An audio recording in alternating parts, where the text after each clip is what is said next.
এক শ্রেণী চেয়ারে যাওয়ার জন্য হত্যা করে আরেক শ্রেণী চেয়ার রক্ষা করার জন্য 5 তারিখেও দেখেছি 11টার সময় তার চাচাতো বোনের হাজবেন্ডকে বলেছে, তোমাকে কি এই জন্য ক্ষমতায় বসাইছি? মধ্যে মর্যাদা এবং ফজিলতের দিক দিয়ে কোন আয়াতটা শ্রেষ্ঠ? আল্লাহর রাসূল বললেন, ও আবু যর, পুরা কোরআনে কারীমের সব আয়াতের মধ্যে শ্রেষ্ঠ আয়াত হচ্ছে আয়াতুল কুরসি। জোরে কন্না সুবহানাল্লাহ।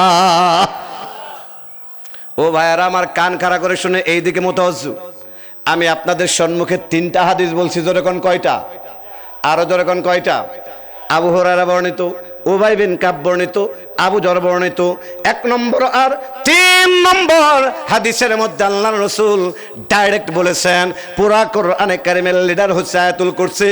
আর দ্বিতীয় হাদিসের মধ্যে আল্লাহর রাসূল সমর্থন করে বলেছেন পুরা কোরআনে কারীমের লিডার হচ্ছে আয়াতুল কুরসি। আমি আপনাদের কাছে জানতে চাই, পুরা কোরআনে কারীমের মধ্যে শুধুমাত্র আয়াতুল কুরসি আছে না আরো অন্য আয়াত আছে? চিল্লায়া বলেন, জোরে কোন। নামাজের আয়াত আছে না নাই? রোজার আয়াত আছে না নাই? যাকাতের আয়াত আছে না নাই? সুদের বিরুদ্ধে আয়াত আছে না নাই? দুর্নীতির বিরুদ্ধে আছে না নাই? ঘুষের বিরুদ্ধে আয়াত আছে না নাই? আল্লাহ রাব্বুল আলামিন নামাজের আয়াতকে শ্রেষ্ঠ ঘোষণা করলেন না, রোজার আয়াতকে শ্রেষ্ঠ ঘোষণা করলেন না, যাকাতের আয়াতকে শ্রেষ্ঠ ঘোষণা করলেন না, অন্য কোন আয়াতকে শ্রেষ্ঠ ঘোষণা করলেন না।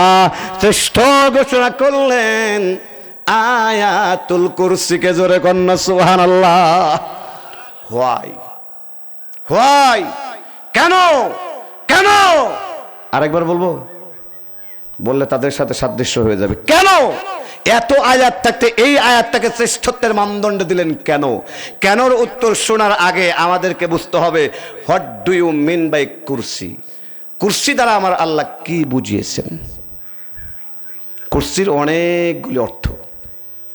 মাল মুরাদু বিল কুরসি, মা মানাল কুরসি। কুরসির অনেকগুলো অর্থ। 1 নম্বর অর্থ, কান খাড়া করে শোনেন, গদি, সিংহাসন, আসন, ক্ষমতা, কেদারা।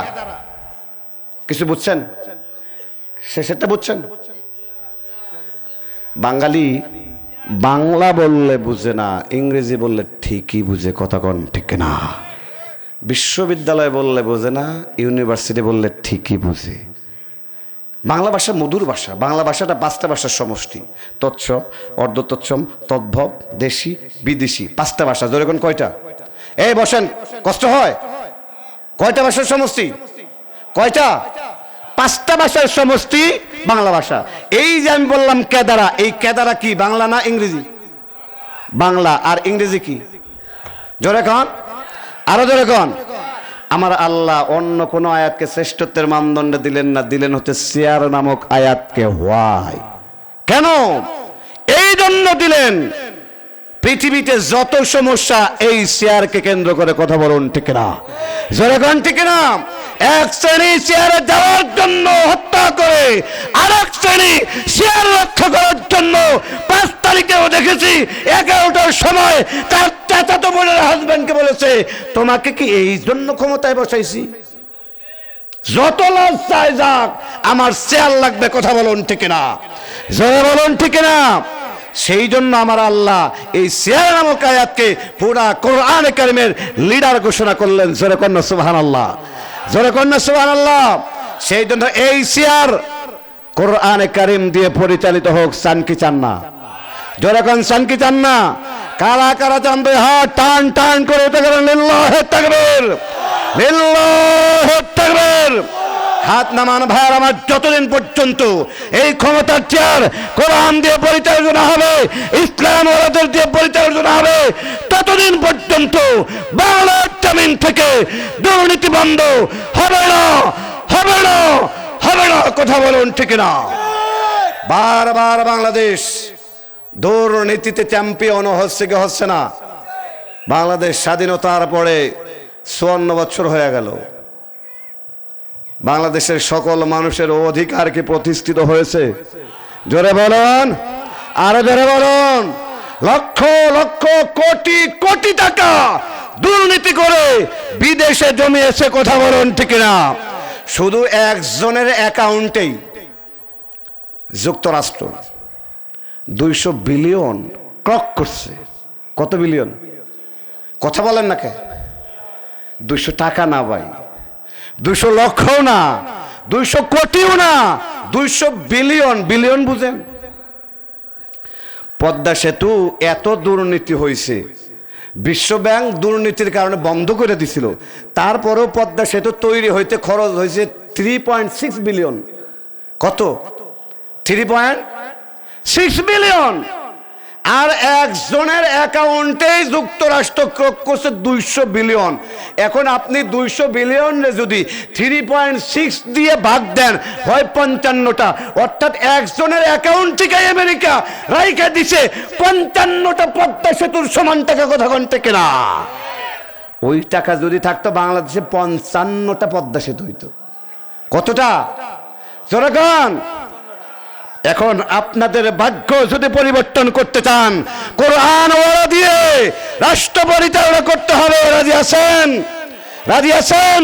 ক্ষমতার চেয়ারে কোরআন দাগ, ইসলাম দাগ, চান কি চান না? কারা কারা কারা কারা দেহ টান টান করে উঁচু করেন, লিল্লাহে তাকবীর। ভাই হাত তুললে হবে না, চেষ্টা করার দরকার আছে না নাই? আছে না নাই? আল্লাহ রাব্বুল আলামিন কোরআন আল কারীমের মধ্যে বলেছেন, আকিমুস সালাহ, তোমরা নামাজ প্রতিষ্ঠা করো। একই শব্দ দিয়ে বলেছে আকিমুদ্দিন। কিন্তু নামাজ পড়ি আমরা, দিন প্রতিষ্ঠার আন্দোলনকে আমরা করি? কথা বলেন। যখন আকিমুদ্দিনের তাফসীর আমরা করি, তখন আপনারা মনে করেন হুজুর মনে হয় রাজনীতির কথা বলতেছে। এই আকিমুদ্দিন এটা আমার বানানো না আল্লাহ রাব্বুল আলামিনের নাজিলকৃত আয়াত? কথা বলেন। তাহলে নামাজের যেইভাবে দাওয়াত দেবেন, ইসলাম প্রতিষ্ঠার দাওয়াত দেওয়ার দরকার আছে না নাই? ইসলামী আন্দোলন তাহলে করার দরকার আছে না নাই? নামাজ, রোজা, হজ, যাকাতের মতোই ইসলামী আন্দোলন করা ফরজ, ফরজ, ফরজ। কথা কোন ঠিক না? যেন তেন ফরজ নয়, ফরজ আইন। কি উদাহরণ দিলে বুঝে আসবে। এই যে আপনাদের রানিয়াত মসজিদ আছে না, কবরস্থানও তো এই জায়গায়। মসজিদে মনে করেন জোহরের ওয়াক্তে একজন মাইয়াত চলে আসছে।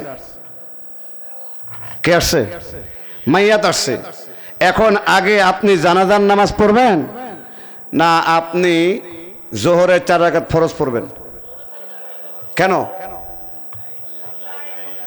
জোহরের নামাজটা ফরজে আইন, আর জানাজার নামাজটা ফরজে কিফায়া বিদায় পরে পড়লেন, ফরজে আইন বিদায়। আসেন 1000 বছর আগে যাই। আল্লাহ রাসূল সাল্লাল্লাহু আলাইহি সাল্লাম দুনিয়া থেকে চলে গেছেন, ওনাকে কি সাথে সাথে দাফন করা হয়েছে? ইতিহাসের কিতাবের মধ্যে সর্বোচ্চ 3 দিন অপেক্ষা করা হয়েছে। যেরকম কয়দিন? এখন 3 দিন কেন অপেক্ষা করা হলো? অথচ আল্লাহ রাসূল সাল্লাল্লাহু আলাইহি সাল্লাম অন্য হাদিসের মধ্যে বলেছেন, যখন কোনো মানুষ মারা যায়, তোমরা যারা জীবিত থাকো তোমাদের দায়িত্ব হচ্ছে যত তাড়াতাড়ি পারো দাফন করো। সে আল্লাহর রসুলের বেলায় কয়দিন লেট করা হয়েছে? কেন লেট করা হয়েছে? সমস্ত মুফাসসির, সমস্ত মুহাদ্দিস একটাই ব্যাখ্যা করেছেন, যতক্ষণ পর্যন্ত খলিফা নিযুক্ত হয় নাই ততক্ষণ পর্যন্ত আল্লাহর রসুলরেও দাফন করা হয় নাই। কথা কোন ঠিক না? ও মাদবরের তাওহীদের জনতা, আমি আপনাদের কাছে জানতে চাচ্ছি, তাহলে এই জায়গায় খলিফা নিযুক্ত করাটা বেশি গুরুত্বপূর্ণ ছিল না আল্লাহর রসুলের জানাজার নামাজটা দাফন করাটা বেশি গুরুত্বপূর্ণ ছিল? হ্যাঁ, তাহলে ইসলামী আন্দোলন করার দরকার আছে না নাই? জোরে বলেন, আছে না নাই? আরো জোরে কোন আছে না নাই? এখন ভাই খোলামেলা কথা বলতে হবে, কারণ গত 15টা বছর আমাদের কথা বলতে দেওয়া হয় নাই। আমাদের সামনে থেকে মাইক পর্যন্ত কেড়ে নেওয়া হয়েছে। এখন আপনি কেমনে ইসলামী আন্দোলন করবেন? ফর্মুলা আমি দিয়ে দিচ্ছি। বাংলাদেশে অনেক ইসলামী আন্দোলন আছে, কান খাড়া করে শোনেন। আপনার যদি মনে চায় বাংলাদেশ জামাত ইসলামী করবেন ইসলামী আন্দোলনের জন্য, ওয়েলকাম। যদি মনে করেন জামাত ইসলাম করতে আপনার অসুবিধা হয়, চরমনার ইসলামী আন্দোলন করেন, এটাও ওয়েলকাম। এখানেও যদি পছন্দ না হয় খেলাফত মজলিস করেন। এখন বলবেন হুজুর খেলাফত মজলিস তো দুই ভাগে বিভক্ত, কোনটা করব? একটা মামুনুল হক আর একটা ডক্টর আহমদ আব্দুল কাদের বাচ্চু, কোনটা? যে কোনো একটা করেন। দুইটার একটাও যদি চয়েস না হয় খেলাফত আন্দোলন করেন। খেলাফত আন্দোলন যদি চয়েস না হয় নেজামে ইসলাম পার্টি করেন। নেজামে ইসলাম পার্টি যদি চয়েস না হয় জমিয়তে উলামায়ে হিন্দ এটা করেন। এটাও যদি চয়েস না হয় নিজে আপনি তৈরি করেন।